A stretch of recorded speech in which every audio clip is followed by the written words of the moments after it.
Hey there, chemistry students! Thank you for tuning into this podcast on the learning targets for the chapters on the states of matter.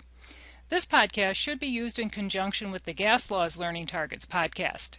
In my classes, we combine these two chapters, but not every teacher does that. Understanding how atoms are arranged in all three states of matter is an important part of this chapter.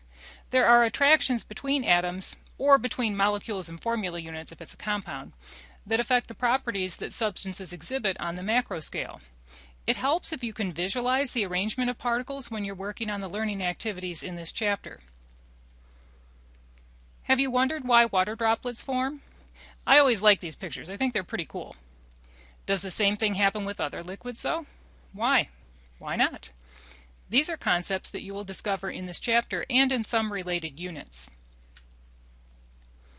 It's all about the interactions. Look closely at this cartoon.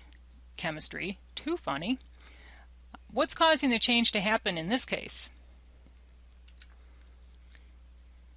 This picture shows a phase diagram for a uranium compound. You'll be working with some safer substances in this class, though.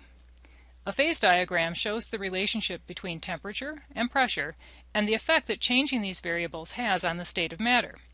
Please note the position of the solid phase, the liquid phase, and the gaseous phase in a phase diagram. You will be collecting data and creating heating and cooling curves similar to this one. The graph provides a simple and straightforward example of what a phase change looks like in the data and what is happening at each phase transition. There is an error or perhaps something missing from this graph. Can you figure out what it is? The learning target should give you a hint. If you have watched any of my other Learning Targets podcasts, you will recognize these.